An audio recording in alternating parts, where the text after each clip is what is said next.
మిథునం వారికి గనక చూసుకున్నట్లయితే మీ రాశిలో ఉండేటువంటి గురువు ధనభావంలోకి వెళ్తున్నాడు జూన్ 2వ తేదీ నుంచి.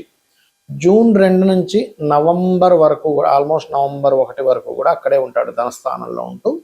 నవంబర్ 1 నుంచి 25వ తేదీ వరకు కేతువుతో కలిసి ఉంటాడు. క్లోజ్ కంజంక్షన్, చాలా క్లోజ్ కంజంక్షన్లో ఉంటాడు. అలాగే దాని తర్వాత ఒక 45 రోజుల పాటు అక్కడ ఉండి మరలా మీకు కర్కాటకంలోకి వక్రించుకుంటూ వస్తాడు.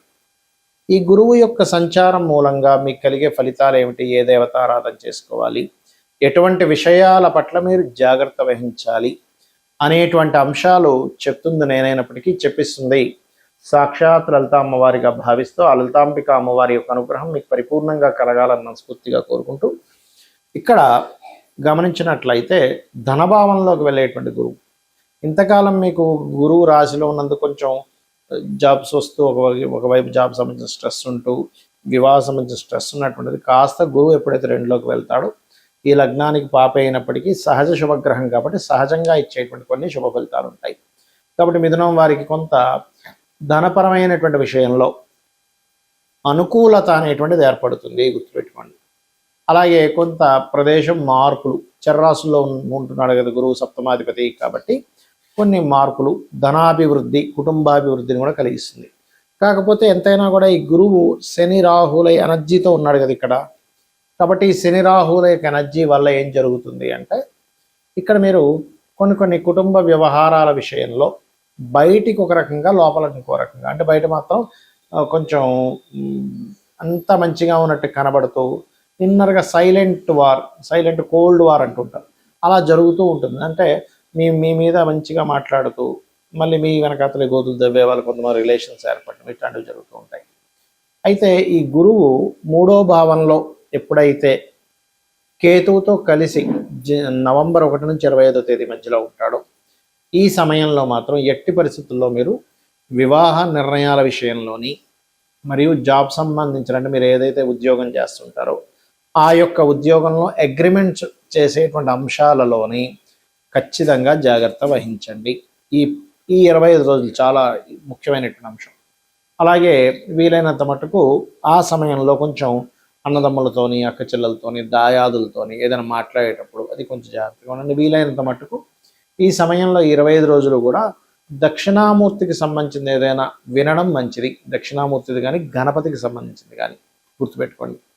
అదేవిధంగా కాస్త ఈ ఉద్యోగంలో మార్పులు కూడా చూపిస్తుంది. ఎప్పటి నుంచి నవంబర్ 1 నుంచి 25 మధ్యలో కాస్త మార్పులు, కొన్ని మిస్అండర్స్టాండింగ్స్ చేసే ఉద్యోగాలు ఇటువంటి ఉన్నాయి. కాబట్టి మీరు ఎక్కువగా ఓం మాణిక్య మకుటాకార జానుద్వయ విరాజితాయే నమః లేదా ఓం కనకాంగద కేయూర కమనీయ భుజాన్వితాయే నమః చేసుకుంటే అన్ని విధాలా మంచిది. మరి ఈ గురువు కర్కాటక రాశిలోకి సింహరాశిలోకి, అంటే ఈ సంవత్సరం కూడా పోయిన సంవత్సరం లాగే బాగా ఫాస్ట్గా మారుతున్నందుకు ఏమిటి దీని యొక్క ఫలితం ఏమిటి అంటే,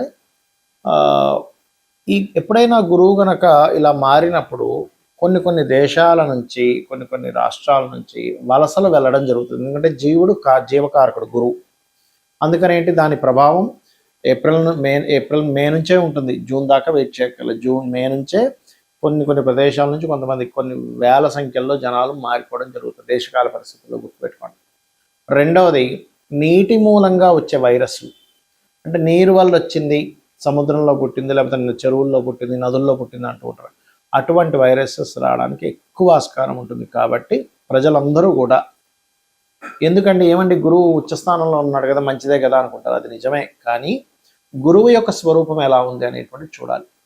జీవకారకుడైనటువంటి గురువు యొక్క రాశుల్లో ఎప్పుడైతే శని భగవానుడు ఉన్నాడో, శని సహజంగానే రోగకారకుడు. ఇక్కడ ఏంటంటే ఒక జలరాశిలో ఉండేటువంటి అర్ధ జలరాశి అంటారు కుంభం, ఆ కుంభరాశిలో రాహు ఉంటూ ఆ యొక్క గురువు ఏమవుతున్నాడు, కుంభరాశిలో రాహు ఉంటూ ఆ రాశ్యాధిపతి అయిన శని మీనంలో ఉంటూ మీనరాశికి అధిపతి అయినటువంటి గురువు కర్కాటకంలో అంటే జలరాశిలో కూర్చుంటున్నాడు. కాబట్టి ఏమవుతుంది, నీటి ప్రయాణాల వల్ల, నీరు వల్ల, జల సంబంధించిన వాటి వల్ల ఇబ్బంది వస్తుంది. కాబట్టి ఈ విషయంలో చాలా జాగ్రత్తగా ఉండాలి. మనకి ఇంత ఎండాకాలంలో కూడా విపరీతమైన ఎండలో ఒకవైపు వస్తుంది, విపరీతమైన వర్షాలు కూడా ఇస్తుంది. అసలు ఏమిటి ఇంత ఎండ వస్తున్నప్పుడు ఇంత వర్షం వస్తుందని అనుకోము. ఎందుకంటే మీరు గమనిస్తే కనుక మే 11, 12 నుంచి కుజుడు కూడా మారుతున్నాడు ఒకవైపు మనకి. కుజుడు ఎప్పుడైతే అగ్నితత్వ రాశుల్లోకి ఎంటర్ అవుతున్నాడో మరలా కొంచెం మళ్ళీ యుద్ధ సంబంధించినటువంటివి తీసుకొస్తూ ఉంటాడు. ఎందుకంటే ఎప్పుడైనా సరే మనకి ఈ యొక్క గోచారంలో మనకి మేధిని జ్యోతిష్యం అని ఉంటుంది, ముండేన ఆస్ట్రాలజీ. మేధిని జ్యోతిష్యంలో గురువు గనక 3 రాసులు మారితే, అందులో మిథునంలో ఉండేటువంటి గురువు ఇప్పుడు కర్కాటకంలోకి వస్తున్నాడు. మరలా ఒక 4-5 నెలల్లో, అంటే June, July, August, September, October, November, ఒక 6 నెలల్లో, 5 నెలలు దాటి 6వ నెలలు రాగానే మళ్ళీ సింహంలోకి వెళ్ళిపోతున్నాడు. మళ్ళీ వక్రించి అక్కడ ఒక నెలన్నర నుండి మళ్ళీ వెనక్కి వస్తున్నాడు. దీనివల్ల ఏమిటంటే వలసలు వెళ్ళడం కానీ, నీటి మూలంగా ప్రమాదము, సింహంలోకి వెళ్ళినప్పుడు అగ్ని మూలంగా ప్రమాదము, వాహన ప్రమాదాలు పెరుగుతాయి. చరరాశుల్లోకి కర్కాటకంలోకి వెళ్ళినటువంటి గురువు ఎక్కువ వాహన ప్రమాదాలను ఇస్తాడు, గుర్తుపెట్టుకోండి. కాబట్టి వాహనాల మీద వెళ్ళేటువంటి వారు కాస్త జాగ్రత్త వహించండి. నిద్ర వస్తుందా పక్కగా ఆపుకోండి, లేనట్లయితే ఇంత ప్రయాణం నేను చేయలేదనుకుంటే ఇక్కడ స్టే అయిపోండి. ఎక్కువ అతివేగం అనేటువంటిది పనికిరాదు. ఇవి ఖచ్చితంగా జాగ్రత్త పడండి. మరి నీటి మూలంగా రోగాలు వచ్చేటువంటి కాంబినేషన్స్లో గురువు ఉన్నాడు కాబట్టి మీరు చేయవలసినటువంటి తీసుకోవాల్సిన జాగ్రత్తలు ఏమిటి? ఇంట్లో నీరు తాగేటప్పుడు కాచి చల్లార్చిన నీటినే వాడండి. దాని ద్వారా రోగం ఏ రూపంలో అయితే రాబోతుందో ఆ రూపాన్ని మీరు అవాయిడ్ చేసిన వాళ్ళు అవుతారు. ప్రధానంగా గుర్తుపెట్టుకోండి, ఆ రకంగా చూసుకోండి. అలాగే మరొక విషయం ఏమిటి అని చెప్పి చూసుకున్నట్లయితే, ఇక్కడ ఈ యొక్క రాశివారు ప్రధానంగా, అంటే ఈ అన్ని రాసుల వారికి నేను చెప్పబోయేది, అన్ని రాసుల వారు కూడా ఏదైనా ఒక కొత్త కోర్సెస్ ఉంటుంటాయి. కొత్త కోర్స్ కోసం ఇక్కడ డబ్బులు కట్టామండి, అయ్యో ఆ తర్వాత ఫ్రాడ్ అని తెలిసిందండి అంటూ ఉంటాం. కాబట్టి ఏంటి, ఈ ఆన్లైన్ మోసాలు పెరగడం. మీరు గమనిస్తే కనుక ఈ గురువు కర్కాటకంలో ఉన్నప్పుడు దొంగ బంగారం బయటపడుతూ ఉంటుంది. అయ్యో ఇదంతా ఫ్రాడ్ అంట, అయ్యో మనం ఇలా అనుకున్నాము. ఎందుకంటే రేట్లు పెరగడం తరగడం అనేది సంవత్సరం అంతా ఉంటుందని చెప్పాను నేను. విపరీతంగా పెరుగుతుంది, మళ్ళీ తగ్గిపోతూ ఉంటుంది. అయితే ఇది ఒక రకంగా చెప్పాలంటే షేర్ మార్కెట్లో బాగా ఆడితేరినటువంటి వారికి ఈ గేమ్ కనుక బాగా అర్థమైతే కరెక్ట్గా తగ్గినప్పుడు మనీ పెరిగినప్పుడు అమ్మేస్తూ ఉంటారు. అంటే ఒక ధనం సంపాదించుకోవడానికి మంచి మార్గమే, కానీ అప్పులు చేసి మాత్రం ఎట్టి పరిస్థితుల్లో అలాంటి డెసిషన్స్ తీసుకోకండి. ప్రధానంగా ఈ గురువు ప్రధానంగా ఏంటంటే, గురువు యొక్క ప్రభావం మీకు తగ్గాలి అంటే పరిహారం ఏం చేసుకోవాలి?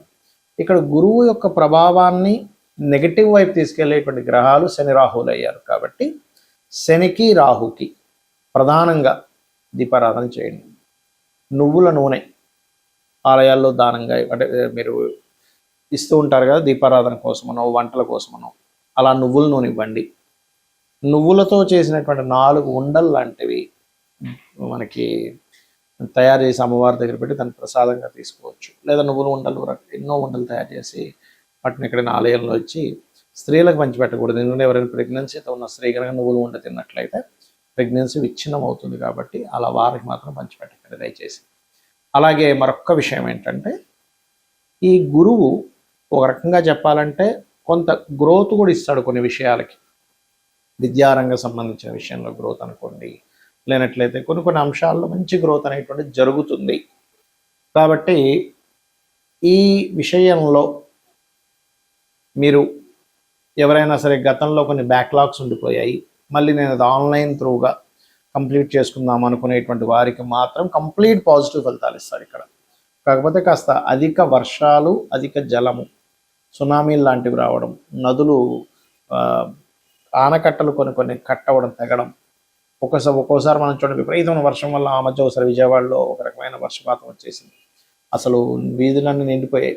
ఇలాంటి ఇవి కూడా ఉంటాయి జల సంబంధంగా. కాబట్టి జల ప్రాంతాలకు దగ్గరగా ఉండేటువంటి వారు కాస్త జాగ్రత్తగా ఉండండి. కొంచెం ఎత్తు ప్రదేశాల్లో ఉండడానికి ప్రయత్నం చేయండి. అలర్ట్గా ఉండండి. అంటే ఏదైనా ఎప్పుడైనా సరే సడన్గా పెద్ద వర్షం వస్తే వెంటనే మీరు అక్కడి నుంచి మీ విలువైన వస్తువులతో పాటు మీరు బయటికి ఇంకో దగ్గర షిఫ్ట్ అవ్వడానికి అలర్ట్గా ఉండండి నా మాట విని.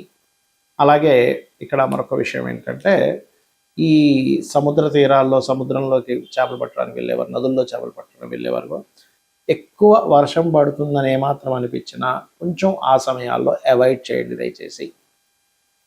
బంగారం కొనేటప్పుడు నాణ్యత గల బంగారం కొంటున్నామా లేదా అనేటువంటిది ఈ గురువు కర్కాటకంలో ఉన్నాడు కాబట్టి ఖచ్చితంగా మీరు చెక్ చేసుకొని వెళ్ళవలసింది, గుర్తుపెట్టుకోండి.